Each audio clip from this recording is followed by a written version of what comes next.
when a girl child, that woke up in the morning, she don't go to school, she go for water collection. Decision power is still not being given to the women and the women leaders. What needs to change to ensure locally led climate solutions are truly driven by communities with women at the center in shaping and also sustaining them?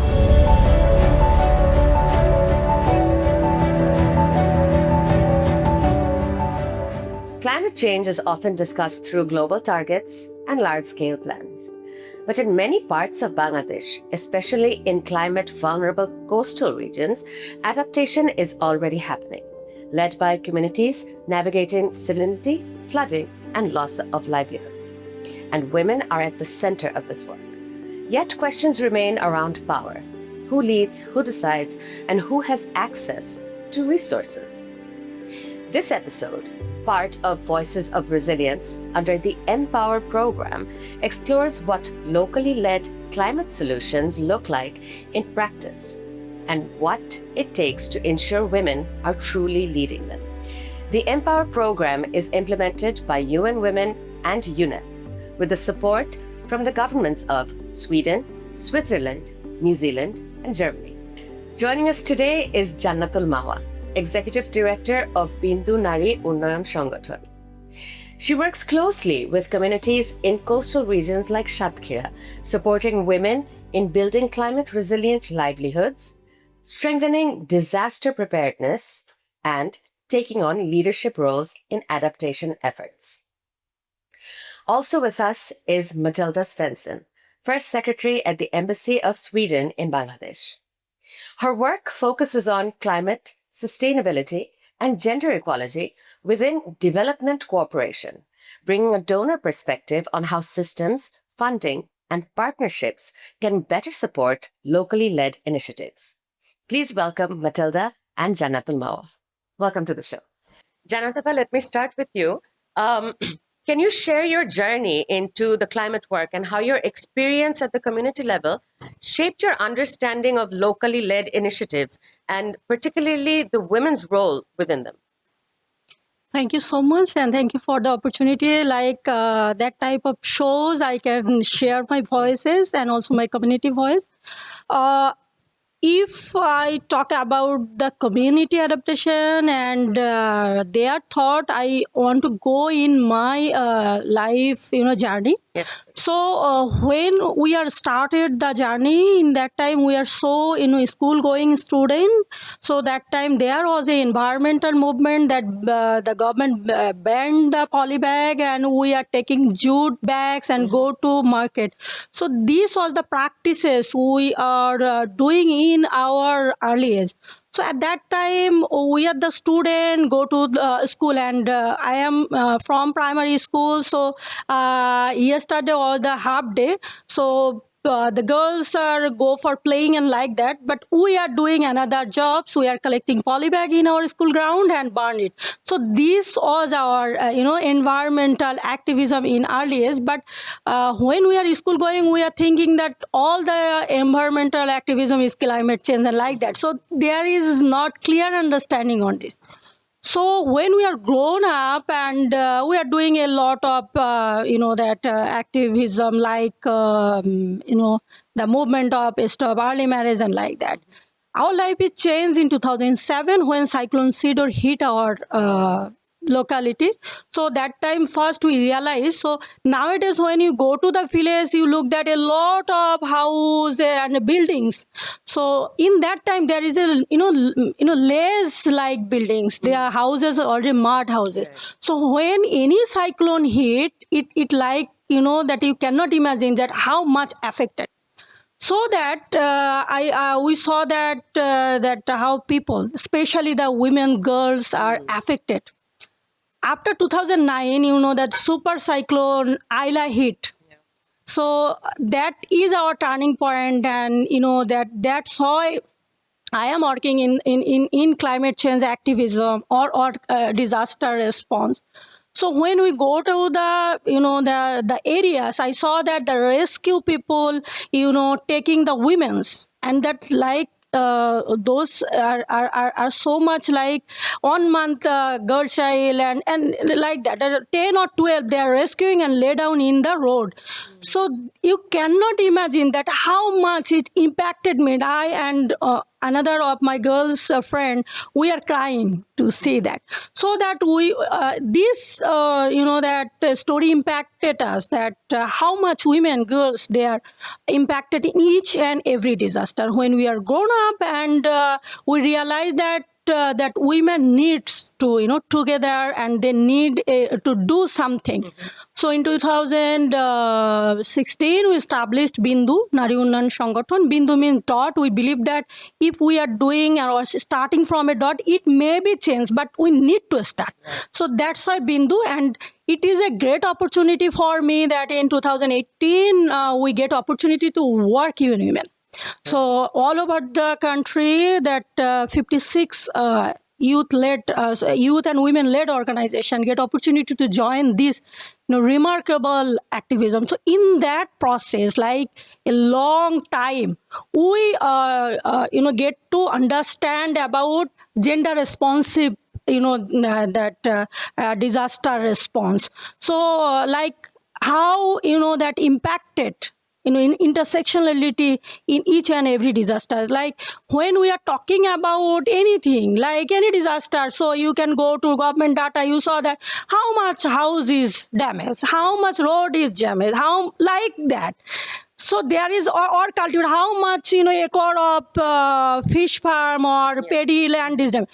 But there is not mentioned that how much women are impacted, how much child is impacted. Nowadays, there is the time of water crisis, that about.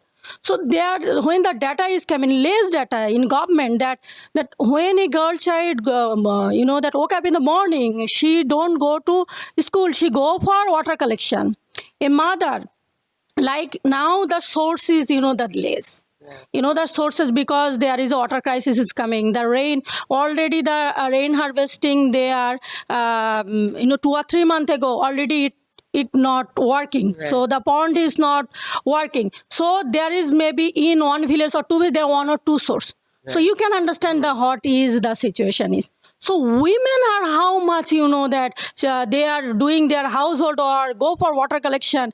And in the result, when he's taking water, the mother is taking little bit water and give to distribute to among their families. So all that thing, that not only me, the BINDU is a youth women-led organization. We told us as a feminist organization, as a feminist lens, we realized that how much the situation is. So after that, we realized to work on this, because we are so much, that Bangladesh, the 7th climate vulnerable country in the world. Also, if you realize and see the map of Bangladesh, you also saw the coastal belt, especially Satkhira, how much impact.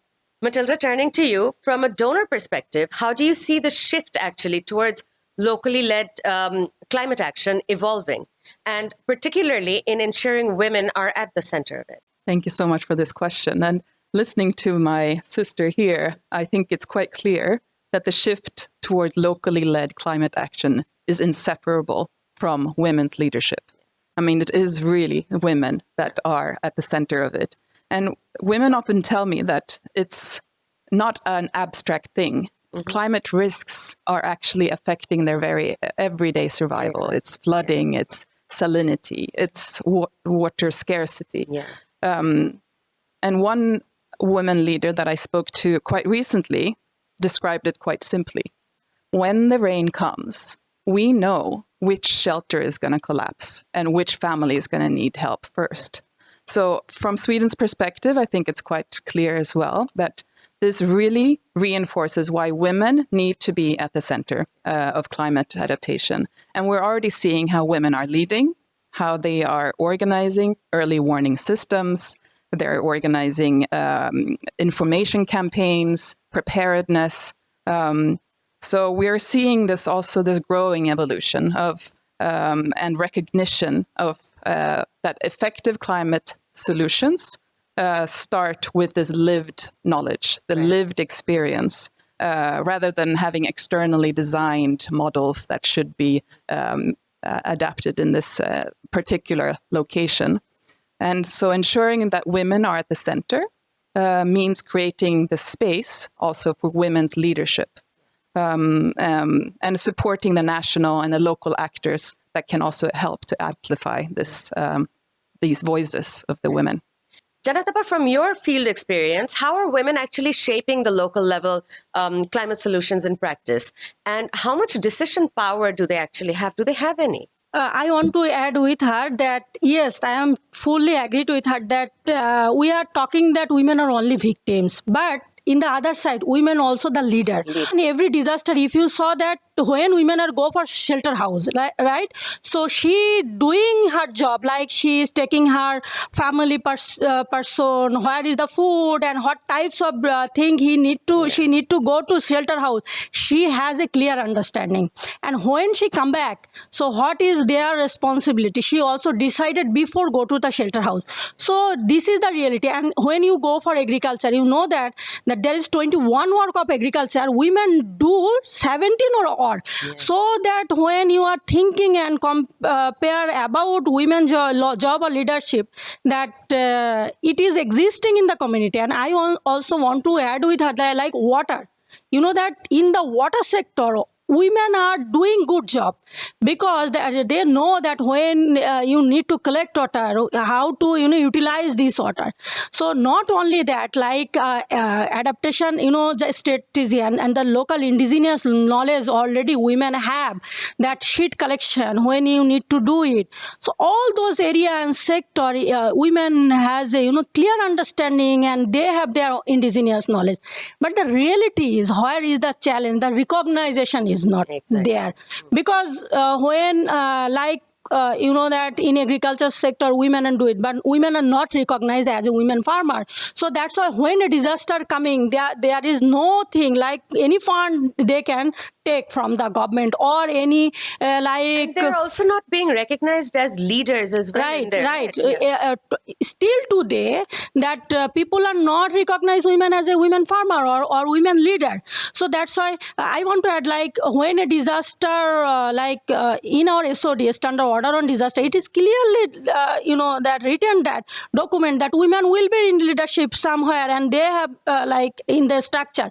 But the reality is, it is look like tokenism. When this committee is formed, like they need 3 women or 4 women, so they are taking this. Like some union porishad, you saw there's some member, so their voice is very much low. I have a good experience because I work with union porishad. I saw that when the chairman talking, they totally stop women, women member that told, okay, you are later, or you have 3 wards, so why you need much fund for this? So their voices all time it stop, but they are elected and they go for the seat, but in the reality they cannot work in this area. So this is not only top to bottom, bottom to top, this is the same scenario. So Matilda, how are the donors actually working to move resources and decision making closer to local actors? Donors like Sweden are actively supporting localization efforts through working with national NGOs, women-led organizations, and also platforms, so where we coordinate and also aiming really to shift this influence and the power closer to the actors on the ground.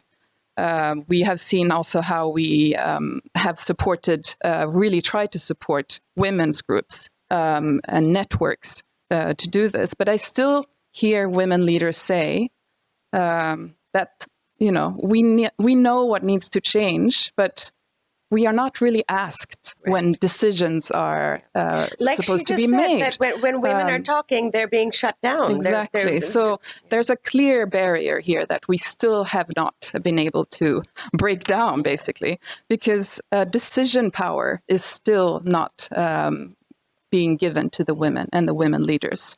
There are compliance systems, of course, and the funding rules and the language barriers and all of these restrictions that are also put on women, as you mentioned. So even when the women-led solutions are proven effective and really, that they are able to achieve something. So I think from a donor perspective, we need to become more to address this, it requires flexibility and trust. And we need to simplify our own procedures. We need to really support leadership development and recognize that the informal women's networks are just as legitimate climate actors and not just beneficiaries. Jannatul, you told me earlier about recognition being a key challenge, but I'm certain there are other challenges you are facing. So what are the key challenges, such as social, financial, or institutional, that women are actually facing in these initiatives? A lot of challenges. There's challenges starting from family, because the patriarchy, structure we are existing.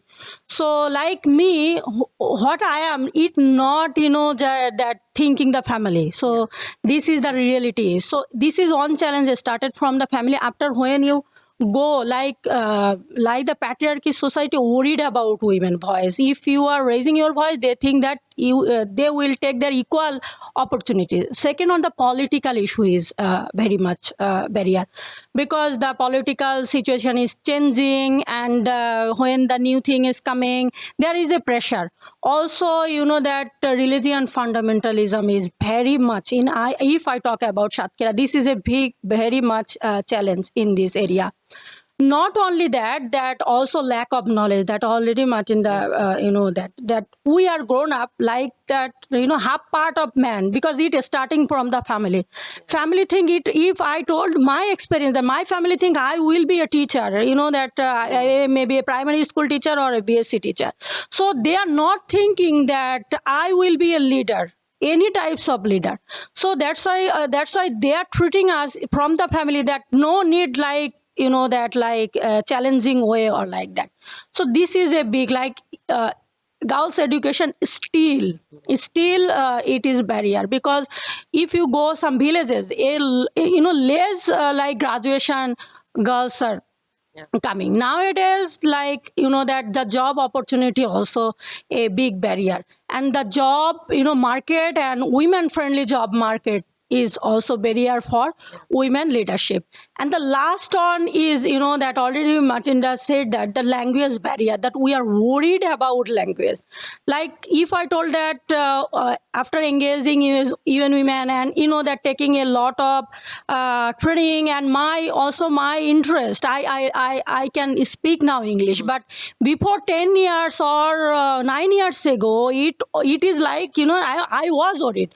When like these types of conversation coming, I worried that how I, that communicate with them. How will I tell them about my problem, because I don't know English. So that is like some structure already existing, and people like who are coming in decision making sometime. But the NGO development sector already changed. That nowadays the development sector, they are the translation, and when a book publication, they are supporting us. But not every area the same thing. Yeah, so that's why we are not that able to go that forward.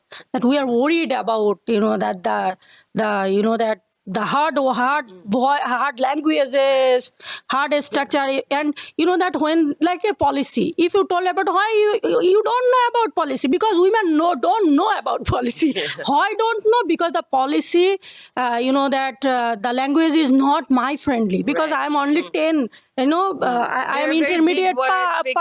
Yes. So that's why we need some simple word that I can understand that this policy, what is told about me. Right. So this is a very big challenge. So these are the challenges that women on the ground are facing. Now, if I am to ask the donors, Matilda, she spoke about certain challenges, but when it comes to sustainability, what does long-term sustainable support actually look like in these locally led climate solutions, and how can partnership across sectors help scale these efforts effectively?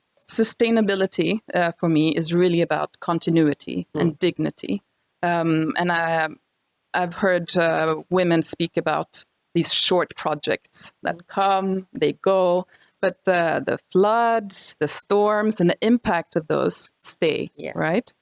So long-term support really means predictable, multi-year, sustainable engagement that allows the women-led initiative to grow and to adapt and to endure. So this sustained support is so important, especially for women working on climate resilient livelihoods, safer shelter practices, environmental restoration. And scaling these up requires partnership across the sectors, across the different partners, humanitarian, development, local government, researchers, climate institutions. And donors like Sweden could play a more catalytic role in this, linking the women's innovations to the national climate strategies, to the environmental plans, to the learning platforms. But also very important is that scaling should not erase the local leadership and the local ownership. Because women also say that solutions must fit our lives, not someone else's plans. Jannatul, if I'm to talk about the ground reality, she spoke about how donors can help or partnerships across sectors can help in sustainability and scaling up. But on the ground level, what changes are needed to actually ensure sustainability and scaling up of these initiatives? Okay, so before I told you that I think I need to show some example that already we are doing. Yeah. So, you know that through the Empower project, we are doing some LAPA, Local Adaptation Action Plan. So in this plan, we already doing that sometime, you know, that proposal writing or sometime that we are doing in a AC room that, okay, that this community need this or the blah, blah, we done this. But in this LAPA, what happened that we go to the community that I am also the community people, right? So, but I also go to community and ask the community people like community girls, women that, what is your problem? And this is like a full mapping strategy, like what types of disaster you are facing, you know, what types of adaptation you already have, what type of, you know, support you need. So this type of exercise is done by community. So that after the exercise, the community are themselves told that, okay, we need to make solution this and this and this. So they are making their own proposal that now I need to do this, and they are making their needs also. So like for example, there is an embankment that, you know, that in coastal area embankment, you know, that is a very important issue because every year embankment breakdown and a lot of people are facing. So our realization in long time that government is go when the embankment is fully breakdown, and it is so much costly. When you are blaming government, it is not easy for them also because it takes a lot of money. So the community realization is when the embankment is, you know, that like breakdown, you know, fast step, like a small scale. So if we are doing, you know, that repairing all this, so it will be a stop. So what they are doing, they are making a small funding like that, and they told that we need to repair this embankment. So they are go, you know, that they are go to make their own proposal. We send to UN Women. They are, you know, that they also happy that the community make their own adaptation plan, and they want to do this. So in this area, they also, you know, that they are senses. So when we are thinking that, okay, community don't know like that we are the practitioner, we think that, but they know everything because they are existing in their community and long they are existing already. After that, they also making the sense that how the gender responsive, you know, the wealth gap is existing. So they told that when our embankment is repaired, the same, you know, the roles will be need. So 400 taka for male, 400 taka for women. So that's why this story, you know, make us sense that, okay, so small initiative, it will be, you know, sustainable because when we have the learning, we know the strategy that how we need to go forward. Simple types of support make us, you know, sustainable. So we need to go for these types of exercise that, you know, that community needs and community, how the community will be sustained. Yeah. Lastly, I'd like to come to both of you. Looking ahead, what needs to change to ensure locally led climate solutions are truly driven by communities with women at the center in shaping and also sustaining them? So looking ahead, 3 shifts are critical. Firstly, women's leadership needs to be legitimate, visible, and influential. We need to include women's leadership in coordination, in consultation, in decision-making spaces. Secondly, donors and partners must value the lived experience as actual expertise. Bangladeshi women's knowledge of the climate risks, of the protection needs, of the community dynamics are essential and critical to effective climate adaptation. And thirdly, there must be stronger commitment to longer-term flexible funding that allows for these women-led solutions to actually evolve rather than focusing on these short project cycles that we tend to like so much. I think one woman leader put it quite succinctly. We don't just want to survive climate change. We want to shape our own future. And for Sweden, this means that we will continue supporting women shaping locally led solutions because this is about justice, it's about effectiveness, it's about accountability. And if climate action is really, truly supposed to be adaptive and sustainable, and for it to be so, it must be led by the women who are living the consequences of this every day. Jannatul, lastly, from you. So you know that as a coastal people, our big challenge is disaster also. So every year we're facing disaster, and that we are realizing that 1 year there are 2 or 3 disasters. So if you saw our, that our challenges and now need the solution, we must need women leadership. Yeah. So each and every stage for disaster response, and also not only the disaster, also make solution of the community. So if you do this, we need to, that more leadership capacities. So already all over the Bangladesh, there is 100 women-led organization is existing, but this is not, that this is not the solution. Right. We need to go more women leadership, and we need to, that this is done 5 districts, but there is a lot of districts already not touched. Yeah. So we need to work on this. Secondly, that all those things, decision, that capacities need like the community friendly and language friendly. And thirdly is funding is also, very much challenge. That day by day in Bangladesh, the funding, there is a crisis, also the global crisis.